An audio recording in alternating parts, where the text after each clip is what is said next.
Hello and welcome to The Myth Within. I'm Dr. Thomas Maples and I'm very glad you joined me here today. Want to talk to you a little bit about a poem that I began exploring last week called Auguries of Innocence by William Blake. To see a world in a grain of sand and a heaven in a wildflower. Hold infinity in the palm of your hand and eternity in an hour. I was first introduced to the poem Auguries of Innocence by Dr. Wayne Dyer. He was a juggernaut not only in self-help, but also really explored the depths of the human psyche from a spiritual perspective, especially as it relates to the psyche's capacity to find its potential. And in the symbolism present here in the poem from William Blake, I think we could see how there's potential behind even the smallest of things present in our life. And what I see here is really two competing themes. There's perception, that's what we see or what we sense, how we feel, things that are really internal. And then there's this external factor of infinity, heaven, and eternity. And so we have matter, that which is earthbound, that which can be sensed. And then we have immaterial, or we have these ideas, these ether, if you will, that really both seem to exist hand in hand. Let us first define perception. Perception is a judgment resulting from awareness and understanding of a phenomenon being observed. I'll go one beyond this because it really is reliant on our sensory experiences. Our senses not only being our eyesight, our smell, our touch, our hearing, our sense of taste, but also we have internal senses that go on, such as intuition, that may be difficult to explain, but they're bodily felt sensations.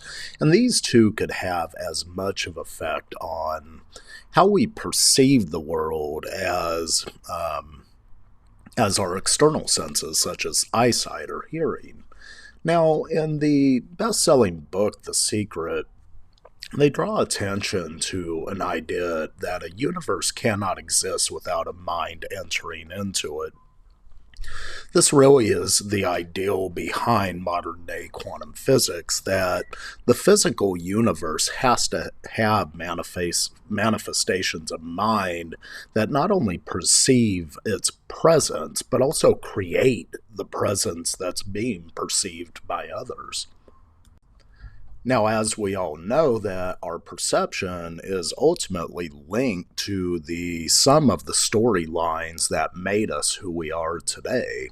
It could be reliant upon past perspectives. People could go back into the past and see things and begin to perceive things in the current that may not necessarily exist. This could be a form of depressive conditioning in a way, and it can influence how we perceive what's happening in the current moment. However, if we know how to break the chain between the past and the present moment, which is now in itself in the past, we can begin to control the aspects of our destiny as it unfolds. This leads us into a different form of perception, and this could be future orientation. Now, many people look at the future and create dreams moving forward, and this is a great undertaking to do, because really it is in this idea of creating a dream moving forward that we begin to see what is needed, what steps, step 1, step 2, step 3, to realize that dream. However, when people have a dream, they could also have a form of anxiety-based conditioning. When we see something that's not there, we may begin to feel nervous or anxious or upset that it's not presently manifested in our life. And if we lack the capacity to move it into the present moment, we begin to see a future that may not have hope because we don't know the steps of how to get there. This is called anxiety conditioning, and we really got to determine the path to undertake and then begin to move ourselves in the present moment to take, as what Lao Tse would say, that first step of a journey of 1,000 miles. To be here and now, to be in the present. That is what we're looking to obtain. How do we get here? First, we got to let go of the past. We got to find a way to cut its effect on our present moment and leave it be where it was, in the wake of what has already happened. Then we got to define it by a direction. What direction are we wanting to go? What will bring us meaning? What will bring us purpose in this ultimate journey called life? And once we define a meaning, a purpose, a direction we want to take it in, what steps are needed to create that? What can you do right now to begin to take a step? What will that step lead to having to do tomorrow? How many steps will it take? We begin to define our future in the present moment, one step at a time, and it's up to us to be cognizant of that step as it relates to that future perspective. Now, the steps that we've taken in the past already have ultimately led us to where we are today. Now, what can we do with this today to move us confidently to tomorrow?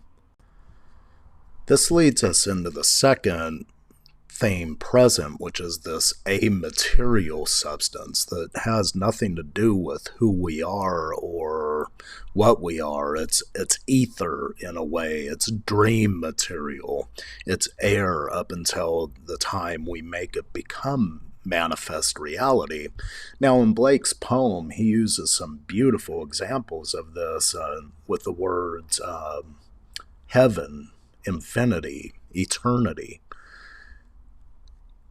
In essence, this is God's time. This is God's material reality. This has nothing to do with our material reality until we find ways to combine the steps we need to take to create some of that ethereal presence into material reality. God's time is indicative of that which is boundless, endless, and transcends human nature, human perception. In The Secret, again, they talk about the idea that energy is all-encompassing, without end, and has no form, no shape, yet can assume material form and is the source of all that was, is, and forever will be. This definition of energy really relates, in essence, also to the definition of how we define God. In multiple cultures, the idea of God is this all-encompassing entity. It doesn't have an end. It has no form nor shape. It could assume material form. We know that in the presence of, and from the biblical tradition with the story of Jesus. Even in Buddhist tradition, there's the idea of the perfect being incarnate in a human form. They also define God as a source that transcends all time, and saying that it is a source of all that was, is, and forever will be. There is no beginning, no end. And that really begins to relate in a lot of ways to how physics also defines energy. And so these constructs are, even though they are not definable by the human psyche, they do pull at the human psyche. And so as it relates to God's time, how is our time? Our personal time is finite. But there are constructs that even exist within that lead us to this ideal of the infinite, spirit, soul. We may not be able to explain either. But when we try to define love, we could see how love can even transcend death. A grain of sand is simply part of a larger world that creates it, just as we're told we are, from ashes and dust. Just as the sand holds within it the same world from which it was created, we also hold aspects of that same world that helped to create us. We are finite matter, but we also return to a source of infinite through that which may not be able to easily be explained. Can you find heaven in a flower? Ask your wife if this is the case. When we see beauty in nature, we honor the heaven that created it. A flower cannot exist without water, just as water could not exist without the loving touch of the sun's rays falling upon the oceans and the land of the earth, which creates this never-ending cycle that brings life, beauty, and a sense of heaven that has a possibility to be seen in a flower. Heaven, I think, exists in all things material. Even in the wonderful book Siddhartha, written by Hermann Hesse, he sees the beauty of nature as it unfolds, with the streams becoming the rivers becoming the lakes becoming further rivers, and the rivers moving into the ocean, only to one day again become the rain that falls to the mountains to create the small stream and small puddle to recycle its journey again. How can we hold infinity in the palm of a hand? Buddhist tradition explains that there's two paths that are one and the same, but they exist through perception as different parts of the same whole. They talk about Atman, that which is at man. It exists at woman too, but the term in Sanskrit is Atman. Let's bring this to be at human. That which exists within, Atman. And Brahman, that which exists without. When the Buddha reached nirvana, he didn't become enlightened. In fact, the enlightenment was actually to be blown out. That's what the term nirvana means, is to be blown out. Brahman, that which is without. There's no more clinging to the idea that infinity ever existed separate from the palm of the hand, because Brahman exists within God, or exists within the person, just as the person exists within Brahman. Even in the Bible, we are told that God created man in his image. In his image, he created them, man and woman. There's elements of us that exist within the divine, and this transcends cultures. As you could see in aspects of the East, it's present, as well as aspects of the West. We're created in the image. Yet, the image is also somehow inherently part of us. And so, can you hold infinity in the palm of the hand? Even in the act of child rearing, we could see how the children we raise children of their own, who in turn raise children of their own, who in turn raise children of their own, and so on and so forth.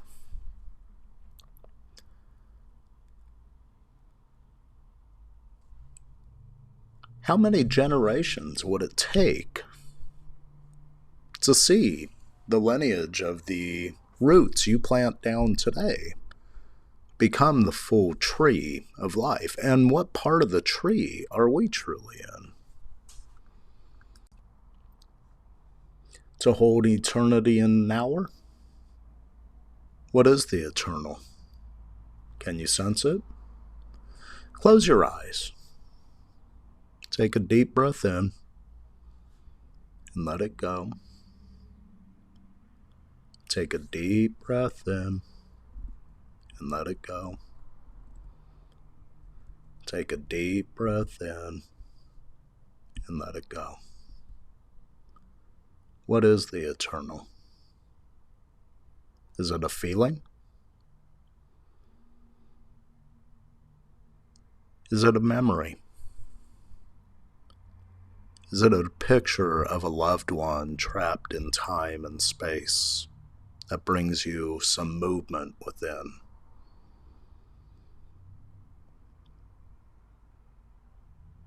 Is it a feeling that was? Is it a feeling that is? Will that feeling forever be? Is that the feeling we're going to hold on to when we say goodbye?